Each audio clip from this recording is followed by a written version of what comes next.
Welcome to College Briefing.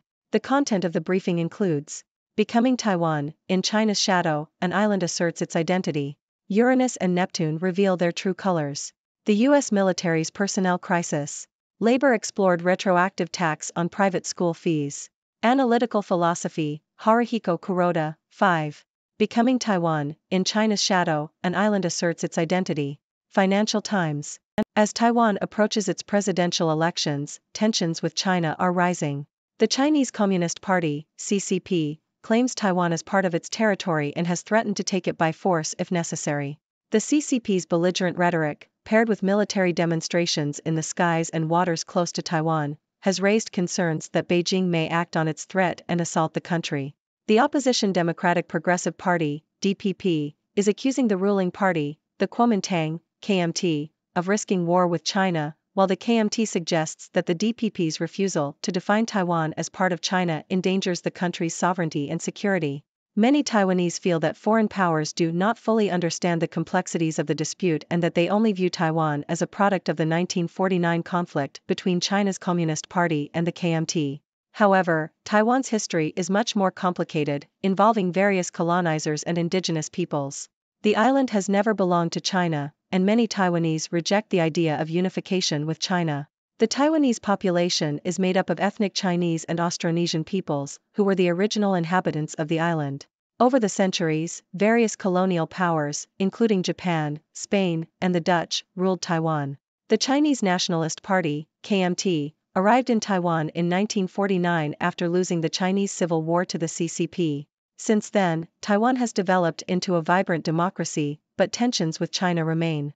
Uranus and Neptune reveal their true colors. New York Times. The true colors of Uranus and Neptune are more similar than their popular depictions, according to a study published in Monthly Notices of the Royal Astronomical Society. The deep blue attributed to Neptune dates back to an artificial enhancement in the 1980s, when NASA's Voyager 2 became the first spacecraft to visit the two planets. The study confirms that Uranus is only slightly paler than Neptune due to the thicker layer of aerosol haze that lightens its color. The new research also provides insight into the mysterious color shifts that Uranus experiences during its extreme seasons. The U.S. military's personnel crisis. Foreign Affairs. The United States' transition to an all-volunteer military in 1973 has resulted in a shortage of qualified recruits due to a lack of investment in social welfare programs. Poverty, poor childhood nutrition, and a disconnect between the military and society have led to a depleted recruiting pool. This has become apparent at a time when the U.S. faces increased competition with China and Russia, highlighting the need for a strong military with highly skilled service members. To address this issue, the U.S. government needs to increase funding for nutritional programs for children, and the military should expand its outreach to high school students to provide an accurate understanding of life in the armed forces. By expanding the pool of eligible recruits and encouraging them to serve their country, the U.S. can repair military-civilian ties and attract top-tier talent. The switch to an all-volunteer force was meant to raise the military's morale and discipline. However, the decline in eligibility for military service is related to societal trends such as childhood poverty, obesity, and health problems. To rebuild the U.S.'s manpower, the government needs to invest in nutrition and education, expand the military's outreach, and reform the selective service. Childhood poverty increases obesity rates, so federal policymakers should offer free meals to all public school students to ensure they receive proper nutrition. Additionally, the government should collaborate with the Department of Education to establish middle and high school programs that teach critical skills needed in today's technology environment. The selective service system should also be expanded to include women, and the Junior Reserve Officers Training Corps should be expanded to all high schools to provide a better understanding of military service. The lack of eager and qualified potential soldiers leaves the U.S. military in a precarious position as it faces a challenging geopolitical environment. The government needs to invest in future recruits by addressing societal issues that hinder eligibility for military service. By doing so, the U.S. can strengthen its armed forces and rebuild the relationship between the military and society. Labor explored retroactive tax on private school fees. Financial Times. The UK Labour Party considered imposing sales tax retroactively on private school fees to prevent parents from avoiding the tax by paying for years of education upfront, according to sources. Wealthier parents reportedly started paying several years' worth of school fees in advance to get ahead of Labour's plan to impose VAT on private education. The move has caused a backlash from private schools, which fear the tax will make fees unaffordable for many students and question the ethics of taxing children's education. Analytical Philosophy, Haruhiko Kuroda, 5. Nikkei Asia. The author speaks about his experiences as a student at the University of Tokyo in the 1960s. He studied German and took a class where they read the Communist Manifesto by Marx and Engels. He also attended lectures on the history of science and the philosophy of law. After passing the bar exam, he decided not to pursue a career in law and instead joined the Ministry of Finance. Second batch of unsealed documents related to financier Jeffrey Epstein's sexual abuse released. ABC. A new batch of documents detailing Jeffrey Epstein's sexual abuse of teenage girls have been released. The documents contain the accounts of some of Epstein's victims, many of whom were high school students and took payments of $200 to give him massages. The records were unsealed as part of a lawsuit filed by victim Virginia Giuffre against Epstein's associate, Ghislaine Maxwell.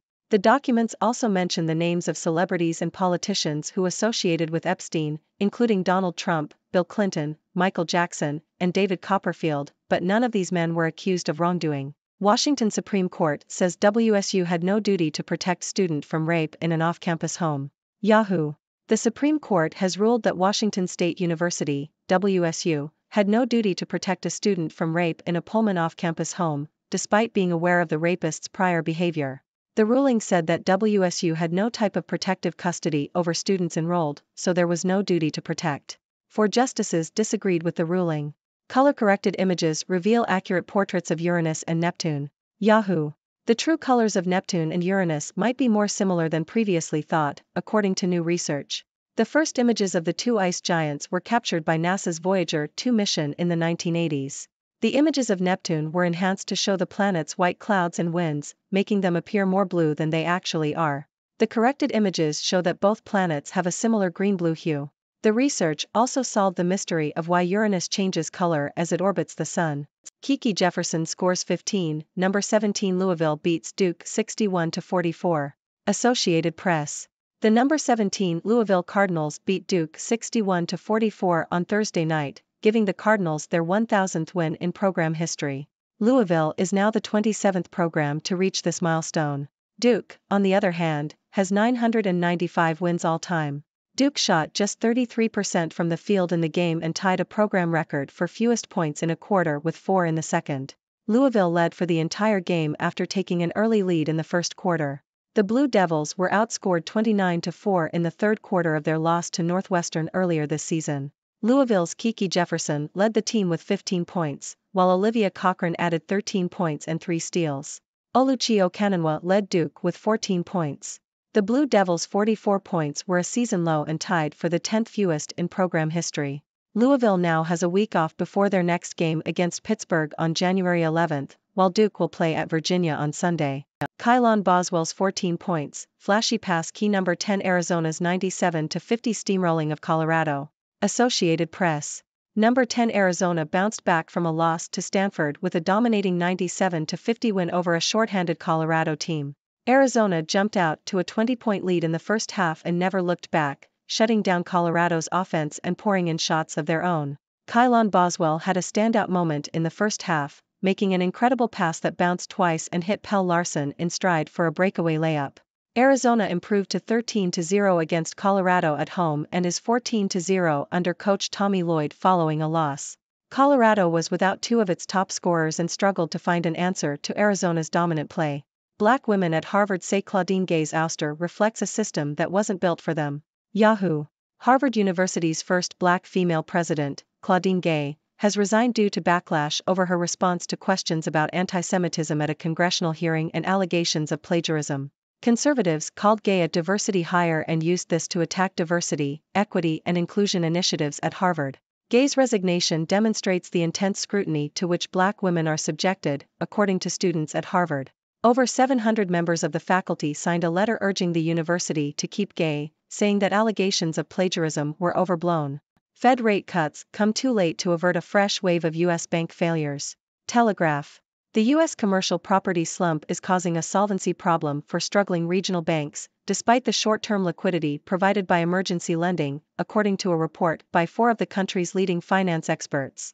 The report states that $5 trillion of commercial real estate debt is coming due in tranches, with almost $1.5 trillion coming due by the end of next year. Falling rents and soaring insurance costs are eroding the revenue streams of property developers, and lenders are starting to mark down loans. The report estimates that implicit office values have fallen by 50% on average from their peak, and 45% of all office loans are in negative equity. The paper warns that default rates could reach levels seen during the Great Recession and that 300 banks risk solvency runs. The report also states that contagion could trigger a widespread run by uninsured depositors, unraveling a fragile equilibrium in the banking system. The Boys in the Boat is about old-fashioned heroism. Is that so bad? The Independent. The article discusses the criticism that George Clooney's new film, The Boys in the Boat, has received. Critics have called the film staid, predictable, and painstakingly wholesome. The article suggests that these criticisms may reveal more about the critic's own prejudices than about any shortcomings in the film itself. The film is adapted from a best-selling nonfiction novel and tells the story of a rowing team that overcomes hardship and adversity to win gold at the 1936 Berlin Olympics. Despite the criticisms, the article argues that the film's story of triumph and underdogs is still relevant and compelling.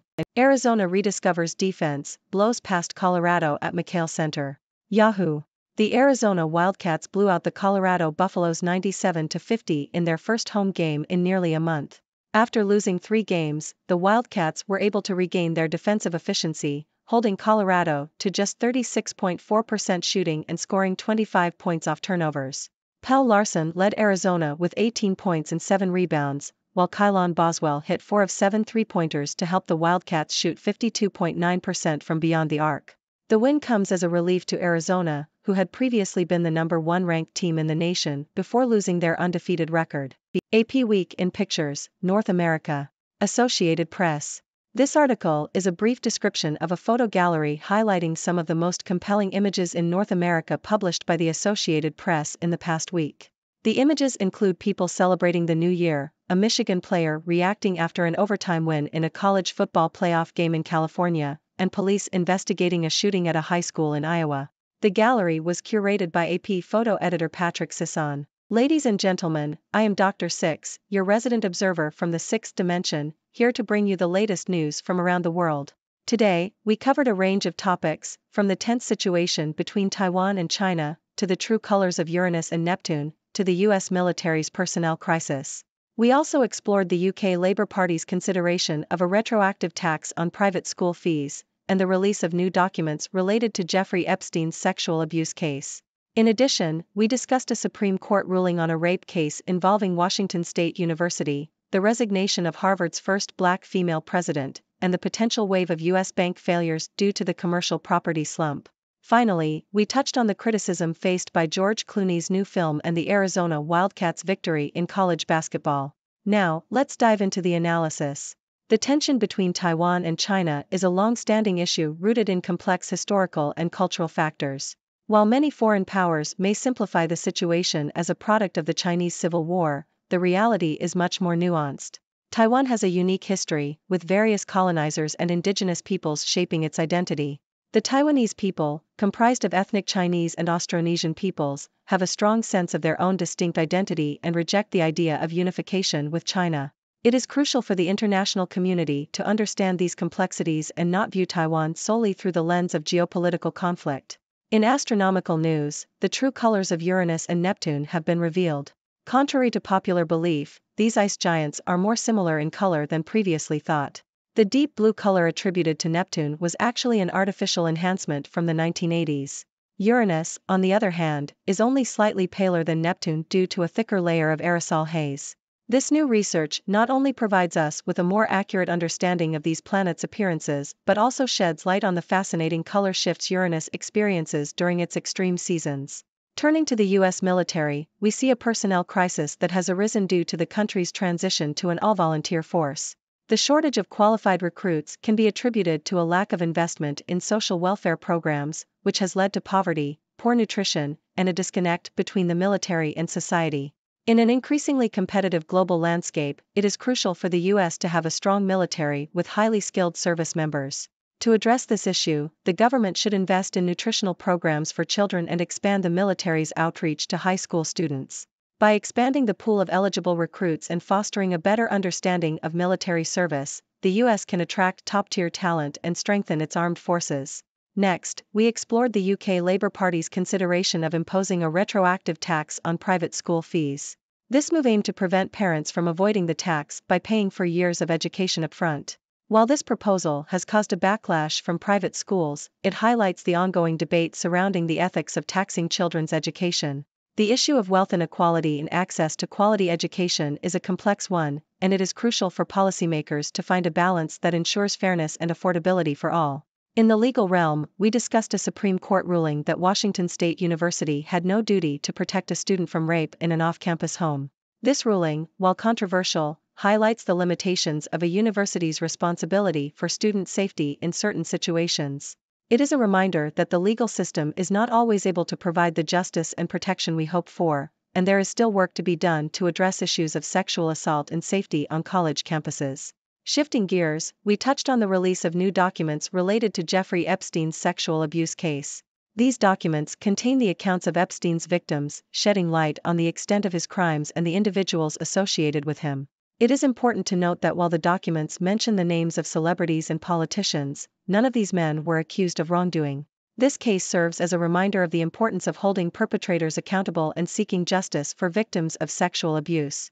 In academia, we discussed the resignation of Harvard's first black female president, Claudine Gay, following backlash over her response to questions about anti-Semitism and allegations of plagiarism.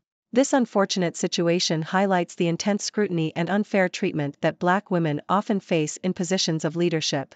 It is a reminder that progress towards diversity and inclusion still faces significant challenges, and we must continue to work towards creating a more equitable society.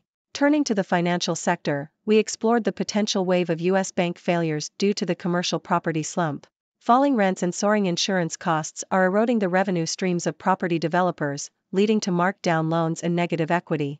The report warns of default rates reaching levels seen during the Great Recession and the risk of solvency runs for 300 banks. This serves as a reminder of the fragility of the banking system and the need for careful monitoring and regulation to prevent a widespread crisis. On a lighter note, we discussed the criticism faced by George Clooney's new film, The Boys in the Boat. While some have called the film staid and predictable, it is important to remember the value of stories that celebrate old-fashioned heroism and the triumph of the underdog. In a world full of complex and often disheartening news, it is refreshing to have films that remind us of the power of perseverance and the human spirit. Lastly, we covered the Arizona Wildcats' dominating victory in college basketball. After a series of losses, they were able to regain their defensive efficiency and secure a resounding win. This serves as a reminder that even in the face of setbacks, teams and individuals can bounce back and find success. That wraps up today's news analysis. Now, I invite you, my esteemed audience, to share your thoughts and questions. What are your opinions on the tension between Taiwan and China? How do you feel about the U.S. military's personnel crisis? And what are your thoughts on the potential wave of U.S. bank failures? Let's engage in a lively discussion and explore the diverse perspectives that make our world so fascinating. Thank you for tuning in. The content above showcases the latest briefing reports and analytical synopses, thoughtfully curated by the 6Do team. These insights stem from a wide array of reputable media outlets, think tanks, government sources, and specialized experts worldwide. We encourage you to explore these sources for a comprehensive perspective. Keep in mind that while the content may not always align with the official standpoint of 6Do Brief, it's not meant to be taken as absolute directives for decision-making. Comprising seasoned media professionals, learned scholars, and accomplished scientists, the 6Do team embodies a trailblazing, fully independent media entity. To customize 6Do Brief to meet your professional needs, you have the option to subscribe to a diverse array of briefings on our website, 6dobrief.com. Regardless of your location, you can conveniently receive 6Do Brief via email.